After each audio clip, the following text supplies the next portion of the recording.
Alors ensuite, d'autres secteurs qui paraissent très importants, c'est tout ce qui touche à la vie quotidienne. Vous avez les maisons de quartier, très dynamiques, avec Sylvie Pigano. Vous avez toute la politique de sport. On a fait un très grand plan sport. On a investi 5 millions d'euros sur le sport pour la rénovation des équipements. Parce que le problème des équipements sportifs de Versailles, c'est qu'ils commencent à dater. Et donc nous avons fait un plan de renouvellement assez exceptionnel. Nous avons fait 3 terrains synthétiques, ce qui coûte très cher, mais ce qui permet d'être moins cher à l'entretien. Nous avons également rénové les tennis qui sont à côté. Nous avons également rénové le stade de Porchefontaine pratiquement dans son intégralité. On est en train de faire maintenant des locaux pour le rugby, etc., etc. Donc sur le sport, plan très ambitieux. Sur le domaine de la jeunesse, également, politique très ambitieuse menée par, et j'ai remercié bien sûr Jean-Marc Fresnel, qui s'est beaucoup dévoué à la politique sportive et également à la politique sociale à l'intérieur de la mairie de Versailles. Sur la politique de la jeunesse, François-Xavier Bellamy a mené une politique très innovante, avec la volonté de mettre en avant la spécialité versaillaise qu'est la célèbre French Touch. Et vous savez qu'aujourd'hui, on a réintroduit les vendredis du rock qui marchent très bien. On a fait 48 concerts depuis la création de notre liste il y a 6 ans. C'est renouveler cette caractéristique versaillaise de cette espèce de terreau fertile de la musique, de la création musicale. On a en matière de jeunesse, François Xavier a créé aussi un site internet pour que les jeunes puissent mieux connaître ce qui se passe sur la ville et dans les environs. Il y a également toutes ces rencontres sur l'emploi. L'emploi des jeunes, c'est aussi une de nos caractéristiques. Pensez qu'il faut que l'on se préoccupe de l'insertion de nos jeunes et ces rencontres sur l'emploi des jeunes sont aujourd'hui très positives. 100 emplois ont pu être ainsi distribués au terme de la dernière réunion emploi des jeunes. Si je regarde maintenant ce que nous faisons en matière d'environnement, alors ça, vous savez, c'est un peu mon dada. Alors il y a l'environnement propreté, et Magali Ordas aujourd'hui préside une association nationale. Versailles était à l'origine d'un mouvement sur la mesure de la propreté en ville. Mais l'environnement, je le prendrais plus au sens élargi. L'environnement, c'est par exemple le zéro phyto. Si vous avez regardé la presse ces derniers jours, on parle tout le temps de Versailles comme un modèle. C'est très amusant. C'est une loi déposée par des écologistes. Et la ville phare, la ville modèle, c'est Versailles. Parce que, sachez qu'à Versailles, on n'emploie plus de désherbants chimiques pour des raisons de santé publique. Et que nous sommes très en avance sur toutes les autres villes en ce domaine. Ça veut dire une volonté farouche. Parce qu'au départ, c'est pas facile à introduire. Ça fait des mauvaises herbes un petit peu. Mais c'est un nouveau regard, et c'est un nouveau regard qui correspond à l'évolution de notre société, et surtout à la préoccupation de santé par rapport à l'explosion notamment du cancer. Je crois que la beauté de la ville, j'y reviens, c'est essentiel. Quand nous avons fait toutes ces opérations que j'appelle les passages urbains, vous savez, ces passages qui sont pour relier la colline Mauboron entre l'avenue de Paris, ces passages pour relier Porchefontaine au quartier des Sentiers, le passage que l'on a fait entre Chantier et Saint-Louis, que l'on va rouvrir bientôt, le bout de l'avenue de Sceaux. Tout ce qui est important pour nous, c'est la transparence. Non seulement la transparence politique, mais la transparence urbaine. Que les gens puissent se parler, que les quartiers ne soient pas isolés les uns des autres, que l'on puisse aller facilement à la gare en vélo ou à pied. C'est ça aussi une conception de ville, une vision de la ville. Quand on a fait le réaménagement de l'année Le Nôtre, on profitait de l'année Le Nôtre. C'était un pari aussi impossible, vous savez. Ça fait plus de pratiquement 150 ans que le terrain dit des Matelots-Mortemay, le terrain des Matelots-Mortemay, c'est à la sortie de Versailles quand vous allez vers Saint-Cyr. Vous avez à droite, quand vous allez vers Saint-Cyr, le château de Versailles, plus beau jardin du monde. À gauche, vous avez une friche. Donc, depuis le départ, je me suis dit, ces terrains, c'est pas chez nous. C'est le château, c'est l'armée. Mais ce n'est pas une raison. Il faut que la ville donne une impulsion. Et donc, j'ai saisi l'occasion Roland-Garros d'abord pour essayer de dire, on va au moins dire que ces terrains existent. Ça a marché. Ça a même tellement bien marché qu'on a pu avoir Roland-Garros.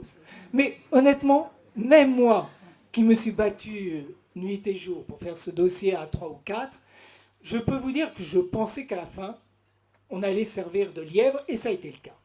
Donc je me disais bien qu'on allait, mais j'étais sûr qu'enfin, on allait s'intéresser à ces lieux. Et si on a réussi l'aller, le nôtre, cette sublime allée, c'est parce qu'on avait, d'une certaine façon, mis le projecteur sur ces terrains.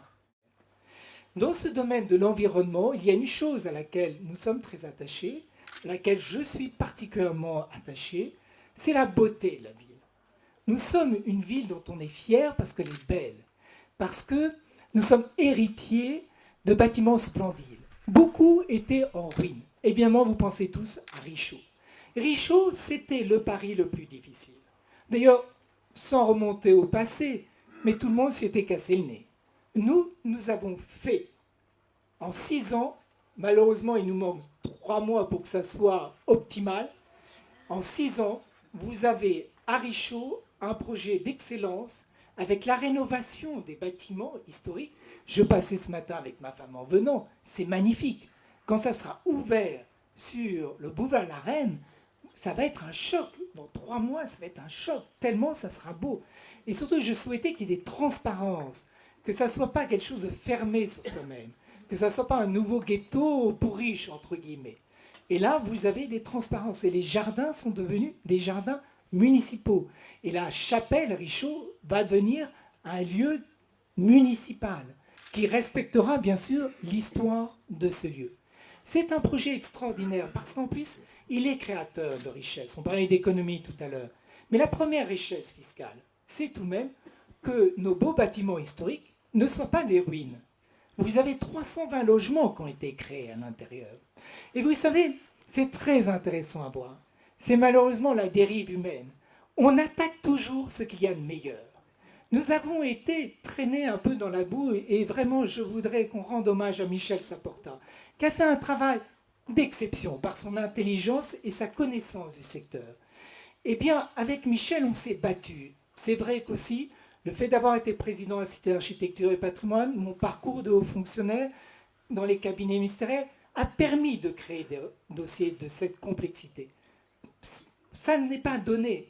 On n'est pas du jour au lendemain capable de faire des dossiers pareils. Eh bien, dans ce dossier, nous avons été attaqués de la plus basse des façons. Parce qu'on nous a dit qu'on a mal vendu. Or, le propriétaire répondait ça. Le propriétaire, c'est l'État. L'État a acquis ce bâtiment en assez bonnes conditions, enfin beaucoup moins délabré qu'aujourd'hui. L'État l'a acquis en 1990 pour le prix de 3,7 millions d'euros. 3,7 millions d'euros. C'est le prix d'acquisition par l'État de Richaud en 1990. L'État l'aura revendu pour un total de 11 millions d'euros, parce qu'il y avait 8 millions d'euros plus des compléments de prix en fonction de la réussite ou non du projet immobilier. Donc vous voyez que l'État, et le TPG réagit dans la presse cette semaine, l'État a fait une très bonne affaire. Et on ose dire que nous l'avons mal vendu, alors que nous n'étions pas propriétaires. Non, c'est tout de même extrêmement fort. Pourquoi on ose dire ça? C'est parce que grâce à la politique que j'ai menée et qui était très difficile avant, j'ai dit qu'il y avait un intérêt public à ce que la ville récupère les jardins et la chapelle pour l'euro symbolique. Et que la justification du fait que la ville fait jouer son droit de priorité pendant 1 minute et donc intervienne en tant que propriétaire pendant 1 minute du bâtiment, c'est que nous récupérons les jardins publics gratuitement. Donc, au lieu de nous applaudir et dire « Bravo, c'est le coup du siècle pour la ville de Versailles », on nous dit « Ils l'ont mal vendu ». Il faut le faire, tout le monde.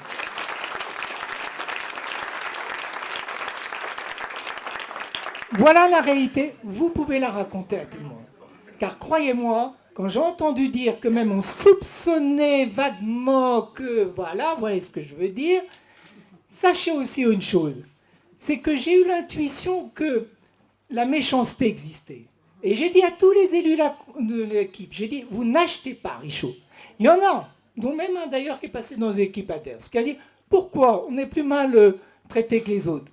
J'ai dit, parce que vous allez voir, c'est une opération exemplaire. Je ne veux pas en rien que l'on soit un jour soupçonné de quelque chose. Voilà la réalité.